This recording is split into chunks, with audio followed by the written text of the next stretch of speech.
Yo, it's your boy Bess, and welcome back to the NFL Vault.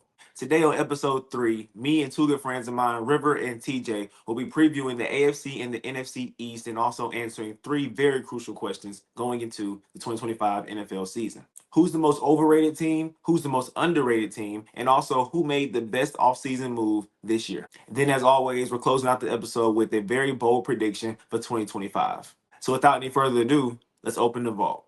All right, y'all. We in the NFL vote, and I got River and TJ with me, two good friends of mine. And we about to talk about the AFC East and the NFC East, of course. But starting the AFC East, River, let us know who's fourth place and why. I got the Jets coming in fourth place. They got the star power. They got Brees Hall. They brought back Sauce Gardner. They brought back Garrett Wilson. They lost Aaron Rodgers, and overall, it's just kind of a mess. I don't really know what their identity is, and I don't see them winning more than 5 games this season. Okay, I feel that. TJ, who you got in fourth place and why? I got the Dolphins coming in fourth place. I just don't think they're there quarterback wise. Tua's not, he's not always there, always getting hurt and stuff. They're not set at their skill positions offensively wise. Tyreek Hill, Jalen Waddle, they're just fast, And also their defense, they lost Jalen Ramsey, but they gained Mika Fitzpatrick, so they should be chilling on that side of the ball. But I think they might win about 5 to 7 games this year. All right, I agree with both of y'all, right? But we got to pick one team. So I'm going to go with the Dolphins, all right? I think I can see a world where the Jets are really good defensively, and that can win them a couple games, right? Yeah. But this Dolphins team, I just look at the roster, and I'm not impressed, right, by the defensive side. They got Minka. Outside of Minka, I don't see any dogs over there that's making plays. Like Bradley Chubb, he's solid, but he's not, what I'm saying? He's not what we thought he was going to be when he was in Denver, right? And you got people like Jalen Phillips, coming off a crazy injury. We got to see how he plays. But offensively, I think TJ hit the nail on the head. It's about Tua. And I'm not a Tua guy. I never was. And even that was before the concussions. I was never a Tua guy. So especially after the concussions, I'm not a Tua guy. Every single game, the Dolphins got to hold their breath and hope that their franchise QB doesn't get hit the wrong way, right? Or the whole season can just go left. So I just don't see a lot on this team. I understand the skill position is good with A-Chain, Tyreek Hill, and Waddle, but A-Chain stays hurt. Right, he's always hurt. Waddle does stay hurt a little bit too, and Tyreek Hill, as you said, is not happy. So it was a toss up between the Jets and the Dolphins. But if I had to pick one, I'm gonna go with the Dolphins. All right. So River, third place. Who you got? I got the Dolphins coming in at third place, obviously for the reasons y'all just stated. Tua's an absolute nightmare when it comes to staying healthy throughout the season, and when he is healthy, it's not the greatest quarterback I've ever seen in the league. He's just kind of a mess, and pretty much just repeating what y'all said, they're a disaster all around. I just don't see him doing anything productive this season. I got you, TJ. Who you got at third place? I got the Patriots. They're still they're not a little young. They are young everywhere. Offensive side, quarterback, running back, receivers, defense. They just need some more time to develop, and they'll probably be up there in the next couple of years. But right now, they're gonna take that third spot.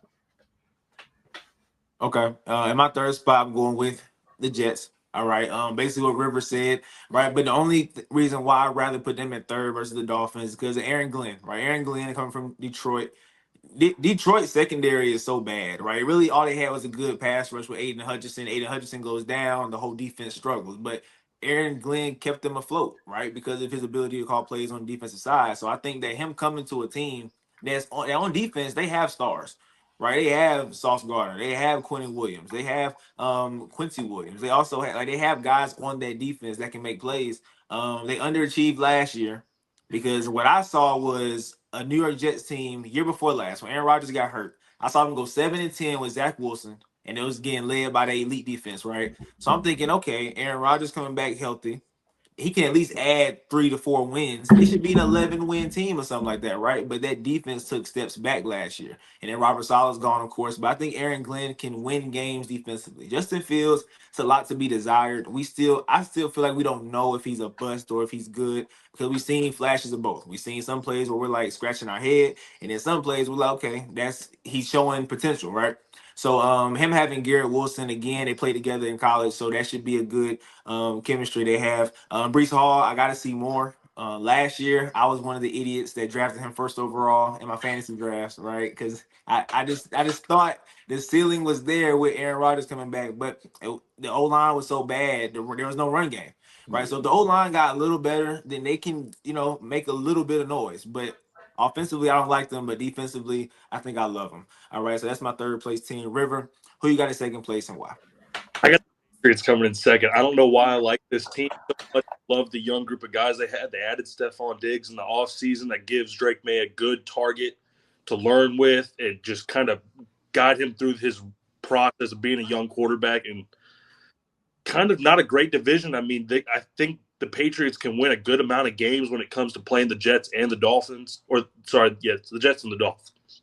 Yeah. I think they could sweep the Dolphins for sure, and the Jets, I can see them beating them twice, maybe losing at home. So I think just with how bad those two division opponents are, I could see the Patriots coming up and finishing second in that division. I like it. I like it. TJ, who you got in second and why? I got the Jets just because of the Ohio State bias. Justin Fields is back with Garrett Wilson, so my offense might be clicking a little bit more. And then me personally, I like Brees Hall, so like he's tough. Their defense is always good, and then they got Aaron Glenn now, so he's gonna be a real staple in their defense. So hopefully they can win most of their games defensively if Justin Fields can't produce, of course. Yes, I agree. I can see a world where they're actually solid this year because of that defense and if Justin Fields hit that stride. But second, I'm going with the Patriots. TJ, I think you like the Patriots, but you think it's gonna take a little more time for them to gel and everything. But I think me and River are on the same page with this one because for one, they have like the third easiest schedule this year in the league, right? I think that matters. Last year we saw Jim Harbaugh go to the Chargers with the easiest schedule in the league and got to the playoffs. Right. So I think strength of schedule matters. On the last episode I was stressing how the 49ers have the easiest schedule. So I'm really high on them this year. Right. But with this Patriots team, Mike Vrabel being the coach that he is, the ceiling is higher. Right. I mean, sorry, the floor is higher. Right. At worst case scenario, I think this team will be like a game or two under 500, which is not it's bad, but it's not terrible, right? But I can see this team being above 500. I can see them being on the bubble at the end of the year. Like they got to win this last game to get in the playoffs. I can really see them fighting for that 7th seed. I love Drake May. I'm huge on him. I think that Jaden Daniels had a great start last year to his career. Caleb Williams about to have a year 2 leap with Ben Johnson. But I think Drake May, in my honest opinion, he's going to have the best career out of all three of them. That's how high I am on Drake May. And then you got Stephon Diggs. He has a legit number 1 receiver now. And I'm hearing these other guys in training camp making a lot of noise. Kyle Williams, somebody drafted this year, making a lot of noise. Jalen Polk will be his second year. Can he live up to the hype, right? So I think they're going to be just fine. Trevion Henderson, Ohio State. You already know he in the backfield. So I think they're going to really click this year. And I love the fact that he has Josh McDaniels calling plays. We saw Josh McDaniels with Brady. We've seen Josh McDaniels as an OC. He's very effective. So with talent like Drake May, he can put it to use. And I think they'll be good. All right. But I think we all agree who's going to be number 1 in the division. All right. But let's tell the people why. All right. So, River, let us know why you got the Bills at number 1. I mean, pretty much for the reasons they've been dominating for the last 5 years. I mean, they've just been steamrolling this division every year, and it's Josh Allen, I think, in my opinion, will be this year's MVP again. I don't know what else to say about this Bills team. They're just dominant. The run game has been kind of questionable for me. I mean, I'm not a big fan of James Cook personally, but I think if they can get that offense figured out, the defense has been great, in my opinion, but I think they're just going to absolutely steamroll this division this year. I got you. Who you got? Well, you got the Bills, TJ. Tell us why. Man, just Josh Allen, man. He's just too good, man. Top 3 quarterback in the league. Yeah. Yeah, I think it's that simple, right? I mean, he's the best QB in the division by far. Like I don't think that's where they win it, right? And I think Keon Coleman will have a year 2 breakout. In my honest opinion, he has way too much talent. We saw him when he was at Florida State. He has talent. He has potential, and I'm waiting for it to come out. I think it will come this year. We know they have Khalil Shakir, who played like a number one receiver last year, but we know he's not number one. He's a really good slot receiver. And I think they relied on him a little too much last year. That's why in the playoffs they ran into the Chiefs. They really didn't have anything to counter that, right? They shut down Khalil Shakir. They didn't have nobody else step up. But I'm assuming Keon Coleman, I'm hearing good things in training camp. Josh Allen said, good luck covering him on the outside one-on-one if that's what you want to do. He said that in the interview. So he's seeing good things with Keon Coleman. I think he's a freak of nature, so he can have a big year. And then River, to your point, I don't think James Cook's going to have as good of a year this year as he did last year. Like I don't think he's that good in my honest opinion. But he did have a solid year last year. But defensively, they don't have these big name players. Like they just added Joey Bosa. I think he's like at the end of his career. Like he's not really what he once was. But Sean McDermott running the defense is always going to be at worst case scenario average, and that's all you need when you have a guy like Josh Allen to be able to put up points. So I think we all agree that the Bills are definitely the best team in this division, and they'll win it by a couple games at least. All right, let's move over to the NFC side, y'all. The NFC East division featuring the Cowboys, Commanders, Eagles, and Giants. River, fourth place. Who you got? Now, my answer might change depending on what happened. I mean, we got the news today about Micah Parsons wanting to trade, but I think it's pretty safe to say the Giants are going to be fourth place this year. I mean, besides Malik Neighbors and that defensive line, I don't see any other bright spots. I mean, their quarterback situation is a disaster. I mean, you bring in Russell Wilson, you bring in Jameis Winston, you draft Jackson Dart. I don't know what they're doing at quarterback, and I think they're going to need at least 2 more years. If they can keep that defensive line together and get Malik Neighbors his quarterback, may that be Jackson Dart or Russell Wilson for hopefully not too much longer. But I don't see the Giants winning more than 4 or 5 games this year. I feel you on that. TJ, who you got at fourth and why? Like River said, the Giants, man, because in the NFL, the quarterback is the most important position on the field, and they don't know what they're doing with theirs right now. So right now, that's really a toss-up. And they really need to get somebody to throw the ball to Malik Neighbors because, like, he's going to be a top 5 wide receiver in the league. So, like, they're just messing him up at this point. 1,000%. I agree. I'm going with the Giants as well. Malik Neighbors, with very bad QB play last year, was a great receiver, right? He was second league in targets, I believe. He was top 10 in receiving yards. Like, Malik Neighbors is really good, and he did it with Daniel Jones, Tommy DeVito, and Drew Lock. Like, Russell Wilson, he's not great, but he's definitely an upgrade from them guys, right? He can get the ball to him. So I think Malik will have a good year. But as y'all said, at the QB position, what are we going to do? And I think this could be, and I could be overhyping it a little bit, but this draft could end up like the Texans draft a couple years ago. Remember, the Texans turned their whole organization around when they got C.J. Stroud and Will Anderson, right? Those 2 picks changed their organization. You got your elite pass rusher and your elite quarterback, 2 of the most important positions in the league, in my opinion. If Jackson Dart is who, I think he'll be good, right? Especially having Malik Neighbors, right? And then they can also add another receiver in the future.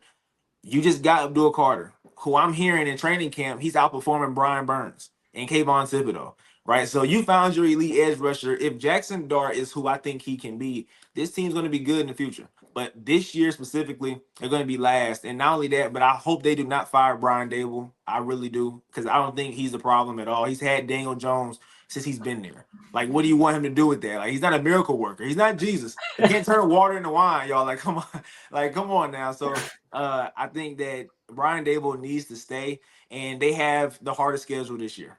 Once again, I'm a big strength of schedule kind of guy, and your team's already not that good, and you have the hardest schedule in the league. You're going to struggle this year, so I have them at fourth. All right, so River at third. Who you got? I got the Cowboys. I mean, we were talking about it earlier. If they do bring back Micah Parsons, they're going to have 3 guys taking up 40% of their salary cap. I mean, this team's really got nothing crazy going on. Like, they got the 3 guys. They got their pass catcher, they got their quarterback, and they have their edge threat. But other than that, I mean, the running backs are what? Rico Dowdle, Deuce Vaughn. I mean, I think I have a pretty good shot at making that running back room the way it's looking right now. But I don't see anything special about the Cowboys right now. Jerry Jones is just ruining that franchise. I mean, you can ask a Cowboys fan. I mean, their least favorite person is their own owner. I mean, there's pretty good reason why. I mean, he's ruining that franchise. Yeah. TJ at third. Who you got? The Cowboys, for really the same reason, exact same reason, Yeah, exactly. 100%. I look. River hit the nail on the head, right? And I have a problem, y'all. I really have a problem with potentially the two highest paid players ever being two Cowboys. Like that's a problem. The highest paid QB ever is Dak Prescott, who hasn't done anything, right? Hasn't done anything. And then the highest paid non QB will end up being Michael Parsons. And I just don't like this whole market, y'all. This next man up is the highest paid is just so stupid to me. If you're not better than the person that's getting paid more than you should not be getting paid more than that person. Yeah, you don't Michael deserve the money. Parsons is not better than TJ Watt. I think everybody on this panel agrees he's not better than TJ Watt. So why in the world would he get paid more than TJ Watt? Why would he get paid more than Myles Garrett? I don't think he should be getting paid more than Nick Bosa, in my opinion. But it's going to end up happening. I think Jerry Jones is pulling this stunt again. He does it every year. We saw it with Dak Prescott. Dak Prescott wasn't getting his extension. Like 2 hours before the game started, week one, he was made the highest paid QB ever. Right. So Michael will get his money. I think he's just putting more pressure on Jerry Jones. Like, look, Jerry Jones, you making these smart comments, right? You talking all bold. Guess what? I'm gonna request a trade, make you be on your toes a little bit, and Jerry gonna sign the paper. It's gonna happen. But as River said, I don't think this is helping y'all because three players taking up a big chunk of y'all cap space, right? So this year, I think Dak will have a good year. He has CeeDee Lamb and George Pickens, right? I think he'll throw for a lot of yards, a lot of touchdowns because they don't have a run game, as River said, and the defense to me is still not that good, even with Michael Parsons returning. So they're gonna be putting up a lot of points this year, but they'll be third because of the next two teams in the division for sure. Let me know who you got at second, River. I got the Commanders at second. I mean, as much as I hate to say it, the sophomore slump does exist. I mean, I just watched C.J. Stroud, quote unquote, have a sophomore slump, Yeah. but I don't see them being better than the Eagles. I mean, it's going to be hard to beat that team. I mean, coming off that Super Bowl, but if the sophomore slump happens, and we just saw, what is this? Terry McLaurin request for a trade today as well. So we'll see where that takes him. And having Debo Samuel as your only real star pass catcher is going to really hurt you if McLaurin leaves. And if that sophomore slump does happen, God forbid it does, but if it does, they're sitting firmly at second place. Okay, I like that. TJ, who you got at second? I got the Commanders as well. Hopefully, JD5 repeats what he did next season. They added Debo, so hopefully they pay Terry McLaurin's money, so JD5 can have them two elite pass catchers. So he really, since they really don't have a run game, since they Yeah. don't have like an elite running back for real, and their defense they're a little old, but they're like solid. They're a solid core, so I think they'll be fine. They're going to have to worry about that left tackle spot. Yeah, the O line in general, really. See, Texan fans, I swear, now all of a sudden Larry Tunsil leave and y'all ain't worried about it. Ah, we don't care. When he was with the Texans, though, he was a top five left tackle in the Hey, league. top five in penalties. Penalties, yeah. Listen Top to five River, man. too. Everyone's saying it's a good move for the Commanders until JD runs out on 3rd and 10 late in the fourth quarter. First down, Commanders. False start, holding, whatever he's doing. All he's been doing for the last couple of years is false starts and holding, and it's driving me crazy. Get him out of here. It's I'm funny so though. okay leaving. It's funny because every Texans fan has said what you just said. Like literally, all y'all sound the same. For real, for Yep. real. We're winning games, man. I'm telling you, it's painful. Yeah, but I think he's still, for what it's worth, an upgrade from what they had at left tackle, right? He still When he brings you the flags, but he yeah, also gets the job done when he's not holding. So when he's not holding, he's blocking well, right? When he's not jumping false starts, he's no, he's doing well. So I like that they went all in this offseason, going to get Debo Samuel, right? Another elite. And not even just a pass catcher, right? He's a gadget player, so they can run jet sweeps with him. Cliff Kingsbury can do whatever he wants with Debo Samuel, right? And then you also have Terry McLaurin, of course. They went and got Larry Tunsil to upgrade the O line. I believe they also drafted another offensive lineman. So they went in all in. When you find your quarterback, I think you should go all in. Like the Texans did last year, basically. They went and got Stephon Diggs. You had Nico Collins. You had Tank Dale. Like the O line was bad. Don't get it twisted. But you also got Joe Mixon. Like they put a lot around CJ last year. It just didn't work out. But I mean, I still got to the playoffs, got a playoff win. So it technically worked out, but it's not what y'all wanted, right? Y'all know y'all had bigger dreams, whatever. But the Commanders kind of did the same thing, and I think they should have. But now Terry McLaurin, and I have a problem with it. Like, I'm more mad at Terry McLaurin than I am with Michael Parsons, because with Terry McLaurin, you've been with the Commanders for a minute, right? You was with them when it was the Redskins, and y'all have been trash, right? You're finally in a situation where y'all are looking to get to the Super Bowl. Y'all just got to the NFC Championship, right? So you would think that he's like, hey, man, this is finally my moment to shine, right? I got my QB, let's go. And now you want to cause all this drama. Now you want to hold out a training camp. Now you want to request a trade. Like, you're doing too much, and that could low key mess up the rhythm of this team. Like you never know how this could pan out. And he requested a trade. I think they will give him his money, but let's just say he does leave. That might change how I feel about this division. Honestly, it might change it a little bit, because, as TJ said, the defense is older. I don't look at his defense and see any like game changing players. Von Miller is washed for what it like. Let's just be real. Him and Buffalo invested in Von Miller and got nothing out of him. He made zero plays in the playoffs, right? You also have guys like Javon Kinlaw, who had high hopes. We thought he was going to be really good. Hasn't been good so far in his career. Bobby Wagner's getting another year older. Will he continue to be elite? We don't know. Marshawn Lattimore stays hurt. So, yes, he's a good corner, but will he stay on the field? Like, the defense has a lot of question marks. But they do have Dan Quinn, who's a really good defensive-minded coach, so that can help the defense out a lot. But depending on the Terry and McLaurin situation, that could change how I feel about this team. But I do think they'll be a playoff team again. And I do think they'll be second. And JD5, I think somewhat of a slump is going to happen, right? I don't think he's going to just fall off the face of earth and be terrible, but I don't think he'll be as good as he was last year. Or best case scenario, he'll just match it. I don't think he can get better than what he was last year, this early in his career. But we all got to fly, Eagles fly. All right, rain, sleet, or snow, Eagles train to go. We all got them at number one. But let's tell y'all why. River, why? I mean, this team's practically been the Monstars for the last 3 seasons. I mean, we've seen them turn terrible players, especially on the O line, into all pro talent. Yes. I mean, Texans, we just set Kenyon Green over there. He's probably going to be an all pro for the next 5. Exactly. He was almost cut from us, and how they do it, but whatever they do, they got the secret serum over there in Philly, and it's working for now. They're going to dominate this year. I have them back in the Super Bowl. My little Super Bowl prediction, I have Eagles Bills in the Super Bowl. That.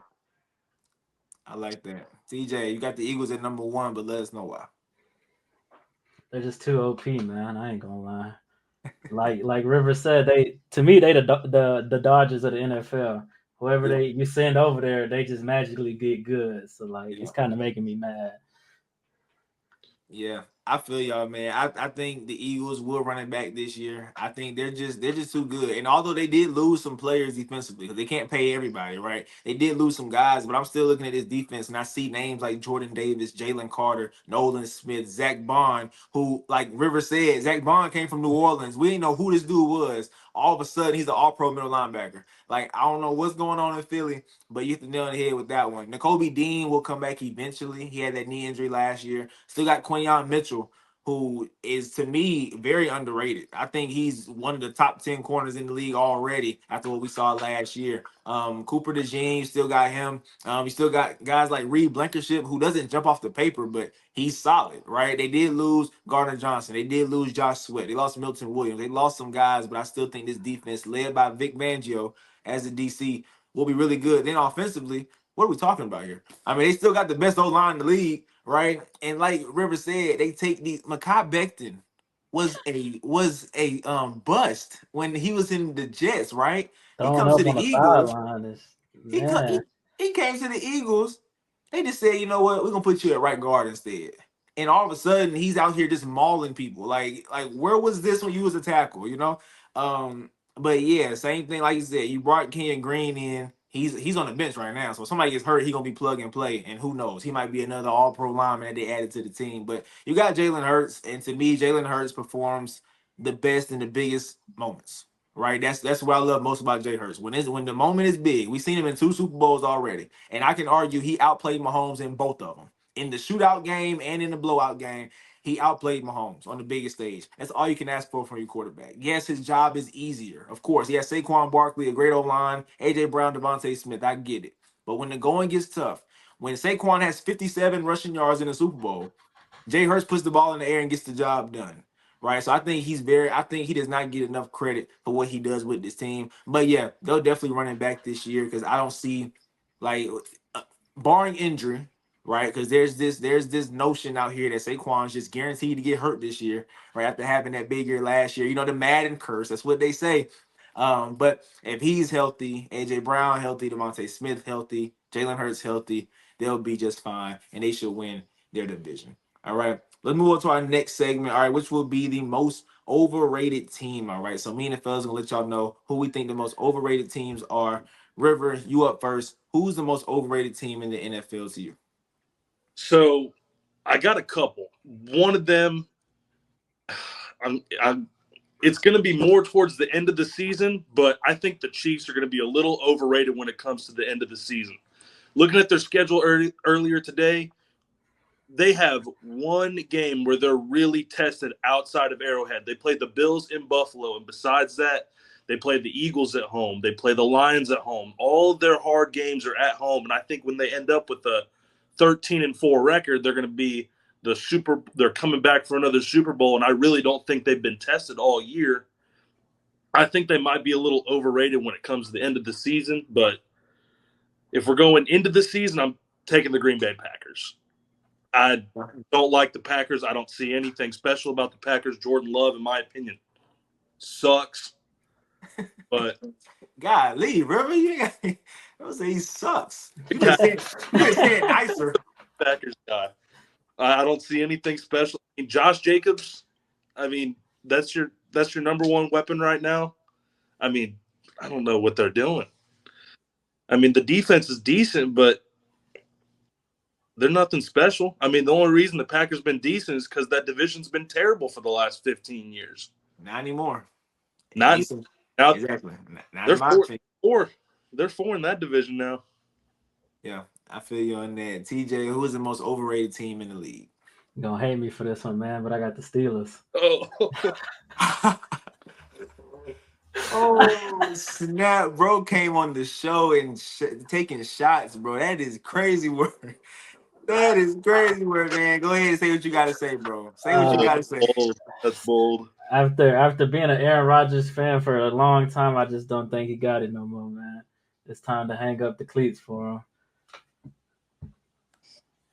Wow, that's wow. So it's Aaron Rodgers. That's what it is. It's the quarterback play, really. I'm not gonna lie. I don't like Aaron Rodgers at all. So, but I think Mike Tomlin will do what Mike Tomlin will do, and he's gonna go 9-8. Yeah, every year his life going 9-8. They just coming for me, y'all. They just coming for me. But I'm gonna let it slide because y'all cool with me. I'm gonna let it slide. All right, but I think my most overrated team. I was struggling between two, but I have the Chargers in my list for most overrated teams. I think it's just proximity, man. Who's in their division? The Chiefs and the Broncos. Only so many teams can make the playoffs. So this Chargers team, yes, there was a playoff team last year. I know the Justin Herbert hype. We hear it every single year, right? Justin Herbert is top 5 elite talent, right? Talent-wise, he's top 5. He's top 10. But in the playoffs, he gets there and wets the bed, right? So, I mean, the Chargers team to me just probably won't make the playoffs this year. I think the Broncos are going to be better. I think the Chiefs going to be better. And then you got teams in other divisions like the Steelers who can be a wild card team over the Chargers. You got teams like the Patriots who I think will be a wild card team over the Chargers. So I don't think they're going to be good this year. My other team that I would have said was the Ravens, and it's kind of like what Rivers said. It's kind of towards the end of the season. I think everyone thinks this Ravens team is about to go to the Super Bowl. I'm hearing it already. Ravens Super Bowl, Ravens Super Bowl, but we keep seeing the same thing happen. It's called insanity, people. If you think that the same thing keep happening and different outcome will come out, it's called insanity. Like Lamar Jackson, until further notice, until he proves us wrong in the playoffs, he has not gotten the job done. And it's okay. He's a great regular season. I'll give him his credit in the regular season. The first 17 games, he is that dude. But when it gets to the playoffs and he plays competition, because somebody, what's funny? On my live last night, somebody said Lamar Jackson only struggles when he plays the good teams. Yeah, that's the problem. Like you in the playoffs, you're gonna play good teams. Like that's like I'm not understanding. People will go to bat for Lamar Jackson, but I look until he proves me wrong. He is forever going to be, to me, just a great regular season player. Kind of like the James Hardens of the world. It's kind of like James Harden. I think I might have struck a nerve, y'all. I might have struck a nerve. That's a 0 out of 10 rage bait right there. All right, but look, we got the most overrated team. Now let's talk about the most underrated team. All right, River, who you got? Duh, Bears. I love this Bears team. I mean, you go out, you get Joe Tooney for the O-line, you get Ben Johnson, which is exactly what they needed to do. I wanted to do it, but I got my head coach, unfortunately. But I love this Bears team. I think Ben Johnson, with this roster, I mean, you got DJ Moore, Caleb Williams with a healthy O-line and a good O-line now. The defense is going to be amazing with Jalen Johnson. But I love this Bears team. I don't see the division being too tough besides the Lions. The Vikings might be – I think they split with the Vikings and sweep the Packers, but I could see the Bears being a playoff team this year, and I'm not seeing a lot of that. We here for sure on that. We here. All right, TJ, who you guys your most underrated team? See, I was gonna pick the Bears until the Broncos. Like they intrigued me with all the signings I seen they had. Yeah, they just look a little nice this year, especially under Sean Payton. Bo Nick's second year, he looked great last year. So I know sophomore slump might be a thing, but under Sean Payton, it's iffy. He might bring the best out of him. You never know. Yep, I like both of y'all picks. I'm very high on both of those teams this year. I love the Bears for the simple fact that you have a guy we was comparing to Mahomes coming into the league. He has one bad year, and now all of a sudden everybody gives up on him. Like, give the guy a break. He had a bad coaching staff, right? His O-line was terrible. We got sacked the most, one of the highest numbers in history, right? Like, give the guy a chance, right? So I think Ben Johnson will help unlock that Caleb Williams he was expecting. And then to TJ's point, the Broncos, bruh, like they're underrated. I think teams realize they're good, but they're underrated because I think they can win the division. Like that's how good I think this Broncos team is. I think this Broncos team can make a low-key deep run. I don't see them going to the championship, nothing like that, but I think they can definitely get to the divisional round. So I see where y'all coming from. I would agree. I'm gonna go with either my Patriots or the 49ers. The 49ers, because people are throwing them, they're throwing them down the drain. I get it. They lost a lot of guys, but what I tell y'all, I love looking at the strength of schedule. The 49ers have the easiest schedule this year. The 49ers are not a pushover, guys. This is not a bad team. They're just a team that's dealing with injuries. Right now, they're dealing with a lot of wide receiver injuries. Christian McCaffrey is a question mark, right? But if Christian McCaffrey's healthy, we all know he's arguably the best running back in the league, right? And I'm hearing from training camp, he looks explosive. He looks his normal self, right? And I love that. So if you get a healthy Christian McCaffrey, the run game's going to be great, which means there's less pressure on Brock Purdy. Brock Purdy, when receivers are healthy, you got Brandon Ayuk, you got Ricky Pearsall, who I think is going to be good. He had a lot of injuries last year. And you have Jawan Jennings, who emerged last year. I didn't think he was that good until I saw him last year when he played, when Brandon Ayuk got hurt, whatever. And so Kyle Shanahan calling the plays. Robert Saleh returning to the defense. You still got Fred Warner, still got Nick Bosa. Like I said, you lost some pieces. Do not get me wrong, but I think with the easiest schedule in the league, they can win the division. Like I'm high on the Rams, but I think with the easiest schedule in the league, they can find a way to win the division. And like I said, with the Patriots, like I said earlier, when we was talking about the divisions, I think this is a team that can squeeze into the playoffs. I love Mike Vrabel, love Josh McDaniels. I think Drake May is going to be great. All right, and I think that adding weapons around him will also unlock that next level of Drake May. The defense is, it's some question marks over there, right? Defense isn't scary. It isn't popping off the paper. But with the third easiest schedule, guys, I think Mike Vrabel can definitely, at worst case scenario, get this team to be 9-8.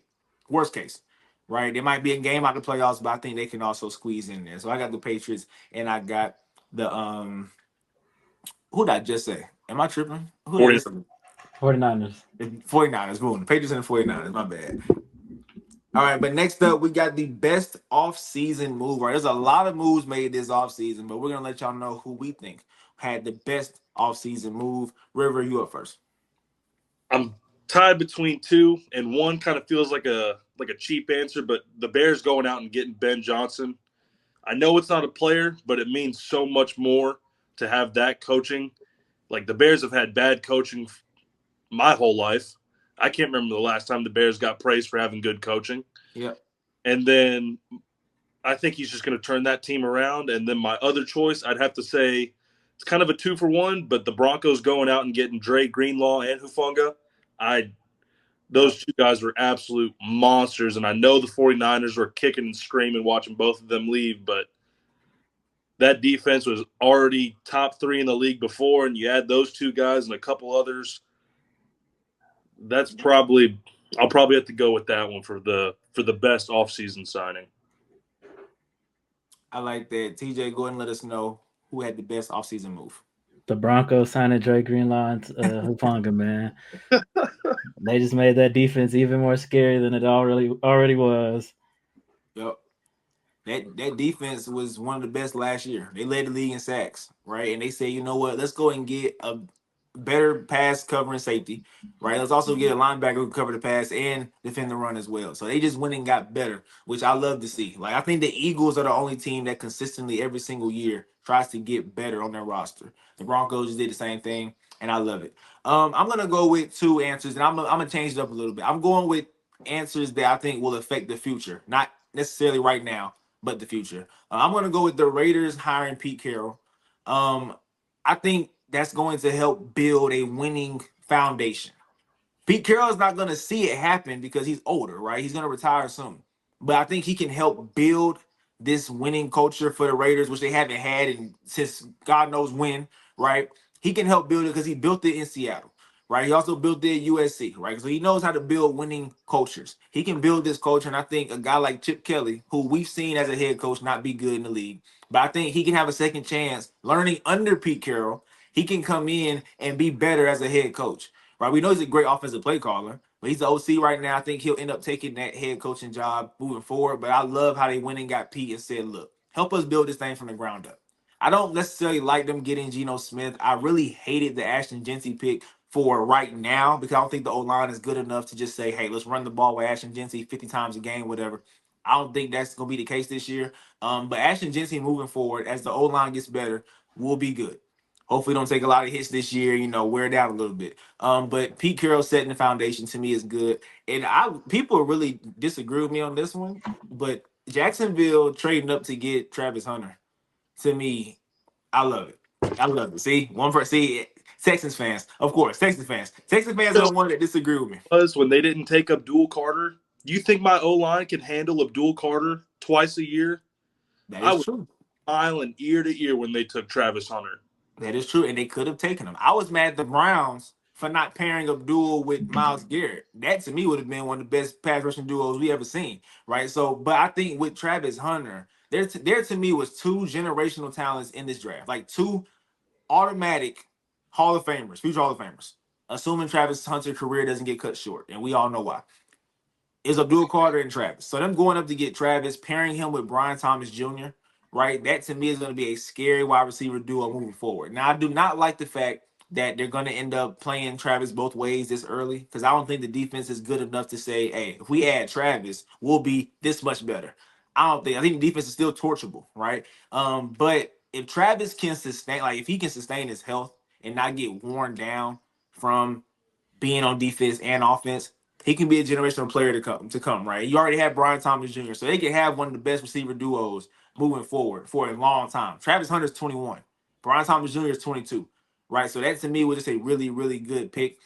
So both of my picks for best offseason moves are not for now. I think Jacksonville will suck this year. I think the Raiders will suck this year. But I think Travis Hunter will help them build a really good team moving forward, barring injury, right? Barring wear and tear. And then also Pete Carroll will help build a winning foundation. But I think we all hit the nail on the head for best offseason moves. And now to end this episode, we got our bold prediction, y'all.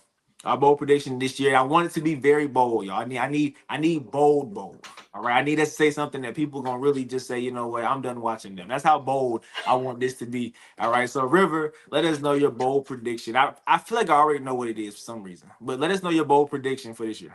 Oh, you know what it is. I wore the jersey for a reason. You're looking at your 2025-2026 Defensive Player of the Year. Will Anderson Jr. is going to take a huge leap in production.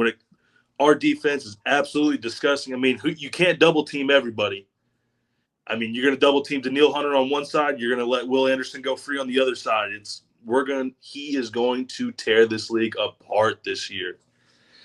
He's winning the DPOY. I'll put my life someone, not mine, but maybe someone else. He said, not his. I feel you. I feel you on that. I feel you. All right, TJ, let's see if you can outdo it. Because I love that, right? Because Will Anderson's in a league with Myles Garrett, with TJ Watt, with Max Crosby, with Nick Bosa, with Michael Parsons. All of these guys are like kind of we're betting that those five are going to win Defensive Player of the Year. Because it's always an edge rusher, right? And Aiden Hutchinson too. But he's willing to go Will Anderson. I love it. I think it's bold. TJ, let us know your bold prediction. I got the Broncos making the AFC Championship. That's bold. That's bold. I like it for sure. And I know we already talked about why in the episode, but let us know again why. Their defense, they might carry them through the season. And their offense isn't bad. They're just a little young. So I think if Bo Nix can just take that next step forward with Sean Payton, he'll be good. And the team will be good, to be honest. I don't see Broncos and Texans making it to the AFC Championship game. So they might play each other. Fuck it. that would be crazy. I'm gonna go bold on this one. I have wide receiver Ted McMillan, first round pick for Carolina, leading the league in receiving yards. That's my bold prediction. That is my bold prediction. Once again, it's crazy bold. I got it. And look, I said let's go bold. And that's my bold prediction. Look, this guy is a River. It's okay. It's okay, River. It's okay. It's okay. It's okay. I said let's go bold, and I'm going bold. Look, this guy to me has the makings of a future Julio Jones. He has it. Look at the body. Look at just the size of him. Right, he's like 6'4", 6'5". Right, he's extremely fast. He's a huge target. Like you throw it up to him, he's gonna go get it. That's what he brings to the table, and I think that he's gonna unlock Bryce Young. They're going to be able to air it out. I don't think their run game is necessarily that good. I think last year they had to run the ball because they had to run the ball. Like, it wasn't they wanted to. They just didn't have, like, last year he had Adam Thielen, Xavier Legette, who isn't that great. He's solid, but he's not that great. Like, he had a bunch of receivers that couldn't just get open by themselves. Adam Thielen was good, but it wasn't good enough, right? To me, you got who I think is the best pure wide receiver in the draft this year in Ted McMillan. And I think that when you draft a guy like that, you're gonna lean on him real hard. And you know what? Maybe number one in receiving yards is crazy. Like, let's say top five. Let's say top five. How about that? Give me top five. Okay, let's say top five in receiving yards. And mind you, I'm in a league where my bold prediction is competing with CeeDee Lamb, Jamar Chase, Justin Jefferson, Brian Thomas Jr., Malik Neighbors, Amon-Ra St. Brown. Like, the list goes on and on. Puka Nacua, AJ Brown. The list goes on and on. Ted McMillan will be top five in receiving yards. We saw Brian Thomas Jr. be top five last year in receiving yards. So it's not crazy for a rookie to just come in the league and take off, because I think rookie receivers, they transition way easier than any other position, in my opinion. Maybe running backs too. Like, running backs and receivers, to me, you just transition so easy, especially if you're that good, right? So I think Ted McMillan can be top five. Let's dial it back a little bit, top five in receiving yards. All right, I think y'all, is that better? Is that better, or is it still bad? Yeah, that's better. Yeah. That's better. Way better. Way better. You're right. That's my fault. That's on me. That's on me. I took bold way too far. That's my bad. Because if Jamar and Justin Jefferson stay healthy all year, first place is going to be like 1,900 yards. That's very true. Knocking on 2,000. You're right. That is very true, especially with Jamar Chase. Because, and just a little hint for you fantasy owners out there, fantasy players. Jamar Chase is the number one pick this year. If you have the number one pick and you don't get Jamar Chase, you don't want to win, because that defense is still terrible, right? So they're gonna have to air it out. You know, with Joe Burrow, they're gonna air it out. As long as Joe Burrow stay healthy, Jamar Chase is the best player in fantasy this year. So just a little hint out there for y'all playing fantasy. Y'all should definitely do it. But I enjoyed you, River. I enjoyed TJ. Look, y'all are more than welcome to come back on the show anytime y'all want. Y'all just hit me up. Y'all let me know, hey, I want to be on the show, and I got y'all. How that sound? Sound good? All right, man. But that's it from the NFL Vault episode 3. The vault is now closed. Y'all stay blessed. We out. And that's a wrap for episode 3 of the NFL Vault. If you enjoyed the show, do me a favor and drop a like. Also, subscribe and share with your friends, family, and fellow football fans.